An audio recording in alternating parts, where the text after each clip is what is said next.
1971 মুক্তিযুদ্ধে পিরোজপুরের সুখরঞ্জন বালির ভাই বিশাব আলী পাকিস্তান হানাদার বাহিনীর হাতে নির্মমভাবে নিহত হন।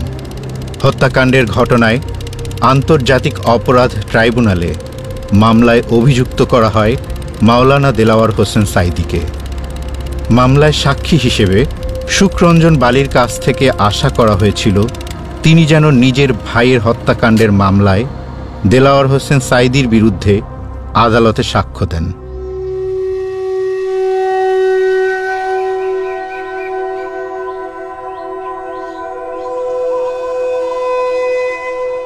আমার নাম হলো সুখরঞ্জন বালি। আমি ওই বড় বড় ঘর তুলতাম। আমি নদীতে ট্রলার মাছ ধরে ট্রলার গড়তে পারতাম। চতুর্মাস পড়লে আমি শিবই আমি ঘুরতাম। আর এখন বর্তমানে আমি সবারই আরাধনা করি। আমি বেশিরভাগ যে বাবা লোকনাথ আছে ভিতরে, তারই আমি হৃদয়ের ভিতরে সবসময়ের জন্য জপনা, আমি তার অনুসারে আছি।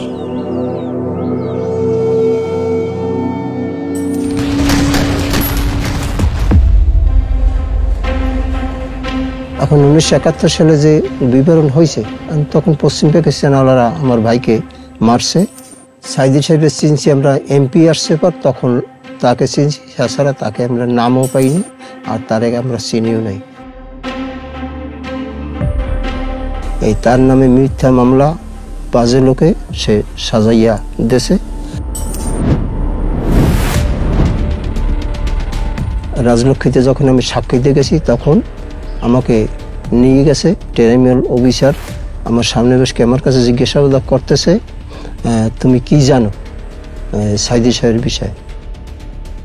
সে একজন ভালো লোক, সে যখন এমপি ছিল তখন আমরা মায়ের কোলে আমরা ঘুমাইছি।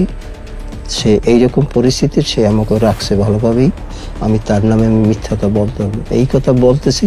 এর মধ্যে পিছনে আপনার যারা এই নাটক তৈরি করছে, হেইরা আমার এখন বসে রাজলক্ষ্মীতে বসে আমাকে মারধর করছে।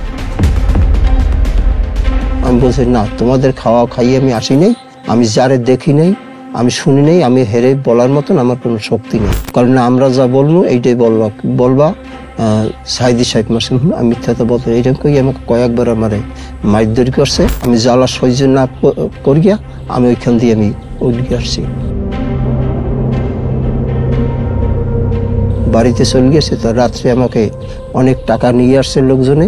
আমি টাকার ভুক্তভোগী না বলে টাকাগুলো নে পরে যা গাড়ি দেবো বাড়ি দেবো অনেক কিছু আমার লোভ দেখাইছে। আমি কোনো লোভে পরিবর্তন হই নাই। আমি ক্ষুদিরামের মতন আমি মরে যাবো, আমি মিথ্যাটা আমি বলতে পারবো না, আমারও তো মরতে হবে।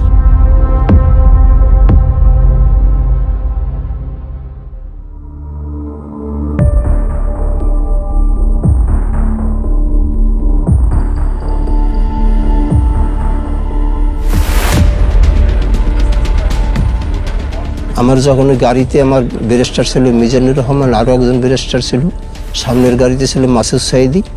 এই তখন আমার গাড়ি যাওয়া দেখিয়া গেটের দরজা আটকাই ফেলাইছে। আমি এর ভিতরে আমার ব্যারিস্টার ছিল, সে বলছে গাড়ি যাবে না কেন?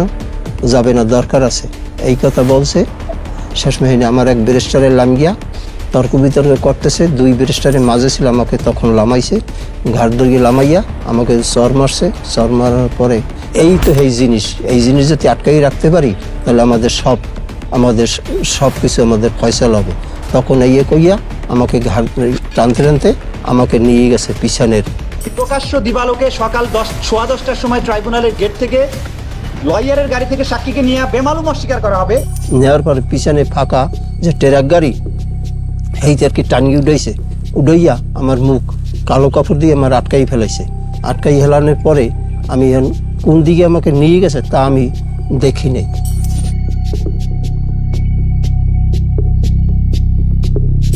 তা এরপর গাড়ি থামছে, থামার পরে গাড়িতে লামাইয়া চক্ষু বান্ধ অবস্থায় ঘরের ভিতরে ঢুকাইছে। এরপর কিছু সময় পরে একটা আলো আসছে, এই আলো ওই ধরাই থুইয়া তারা যার যে চলিয়ে গেছে, কোথায় গেছে তা আমি বলতে পারি না। আমাকে 10 মিনিট 15 মিনিট এরকম আমাকে কারেন্ট শর্ট দিত। আর সামনে টাকা দিত, কালে টাকাগুলো নে শুধু হুজুরের নাম বলি। আমি না, আমার পক্ষে বলা সম্ভব না, যারে দেখি নাই আমার পক্ষে বলা সম্ভব না। আমি কেউ আমার বাপ ভাই না, আমি মিথ্যাটা কেন বলবো? তোমরা যা দিতেছো সব অবৈধ টাকা, আমিও চাই না।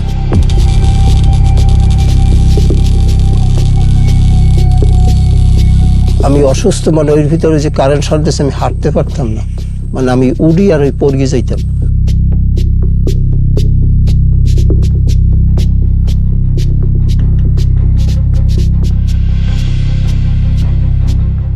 সাতাশ তারিখ ওই ভিতরে বাইর করে গিয়া বলছে কি তুই যে দেশে তোর বাড়ি সেই দেশে দিয়াম, এই আমার লালন দিয়ে ওইখান দিয়ে এবার আমাকে চক্ষু বান গিয়া আমাকে বাইর করছে।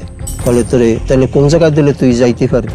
আমাকে বলছে তাহলে যদি আপনারা যাবেন কোন পথ নিয়ে গাড়ি, যদি বাগেরহাট হয়ে যদি যান তাহলে আমাকে ওই বাগেরহাটের যে কোনো সীমান্ত দিলে আমি ওইখান থেকে বাড়ি আসতে পারবো। এই কথা কই আমাকে গাড়িতে উঠাইছে, কিভাবে চক্ষু বানিয়ে উঠাইছে। হেনে গাড়ি থামানোর পরে আমাকে কইতেছে করে লাম গাড়ির দা, মুখ খুলিয়ে দিয়েছে, মুখ খুলিয়ে দিয়েছে। আর গাড়ির পাশেই মানে আমার সমস্ত দিনে আমি পেশাব করি, মানে পেশাবে আমার পেট আমার ফুলিয়ে গেছে। তখন এই গাড়ির পাশেই আমি পেশাব করছি। পাশে বইসকেই দেখি যে মানে বাগানের ভিতরে একটু পথ, এই পথের ওখান দিয়া মানে ওই পাশে দেখা যাইতেছে বিসি বসা।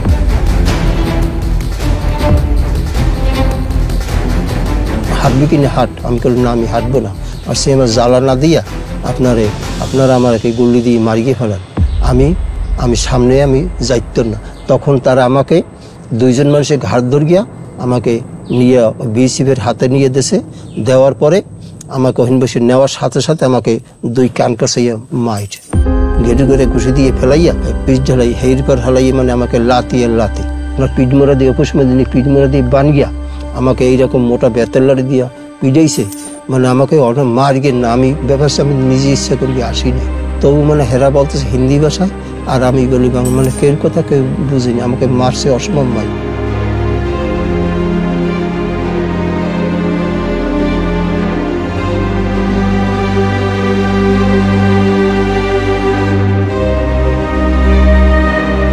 সাতাশ তারিখে এই ঘটনা। ওইখান দিয়া আপনার নিয়ে সরুনগর থানায়, ওইখানে রাত্রে আমাকে রাখছে। ভোর 5টার সময় আমাকে নিয়ে আসছে ওই মেডিকেল দিয়ে নিয়ে আসছে বসিরহাট কোর্ট বা জেল, ওইখানে আমাকে রাখছে 22 দিন। 22 দিনের দিন আমাকে দমদম কারাগারে নিয়ে গেছে। আমি খুব অসুস্থ। ওই পাতলা যে আপনার ওই টিনের প্লেট আছে 4 কাপের নিচে দিয়ে ওই আর দীর্ঘ 1 প্লেট ভাত পাইতেন ডেলি দুপুরের সময় 12টার সময়। আর ওই 2 লিটার পানির বোতল, ওই 5 বোতল 6 বোতল পানি খেয়ে থাকতাম। আপনার দূর সম্পর্কে আমার ভাগ্নে পাইছি ওই দমদম কারাগারে, তার কাছে আমি আমার বিবরণগুলো বলছি। সে আমার বাংলাদেশে আসছে, আসার পর আমার বাড়ি স্ত্রীর কাছে বলছে, তারাই আর কি আপনার গেছে। যাওয়ার পরে বিশ্বের মানবাধিকার সংস্থায় মানে বিভিন্ন দেশের লোক আমাকে সহযোগিতা করছে, তার অনুসারে আমি বাংলাদেশে আমি আসছি।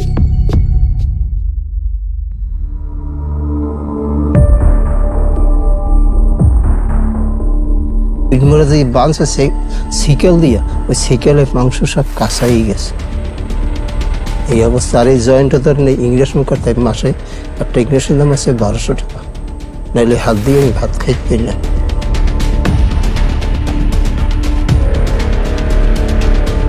আমি কোনো কথা সততা নিয়ে আস কথা না, আমি কিছু এই কষ্ট করলাম, এই কষ্ট থেকে এইভাবে কিছু জীবনটা কিন্তু আমার যাবে। আজ কত বছর চিন্তা করি, 14-15 বছর আমি কিন্তু এই দুরবস্থায় আছি।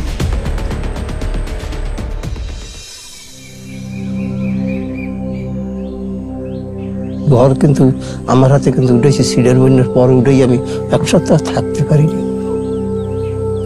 এই যে আরো আর মায় মানে হায়ুত আসে, সেও কিন্তু মারা গেছে।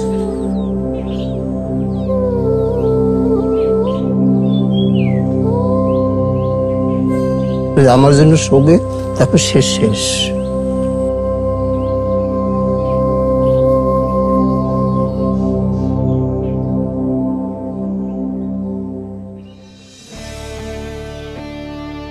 আমি একজন হিন্দু মানুষ, আমি জীবনে বাজি রেখে আমি হুজুরের মানে বাঁচানোর জন্য আমি চেষ্টা করছি। আমি অনেক নির্যাতন আমি খাইয়েও আমি দাঁড়াইয়াছি।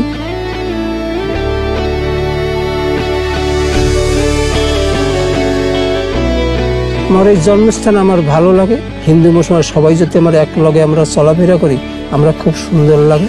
এই দিয়ে মানে কোনো যেন বিশৃঙ্খলা না হয়, আমি যাতে শান্তভাবে থাকতে পারি, এই সবাইকে আমার এই আকুল আবেদন।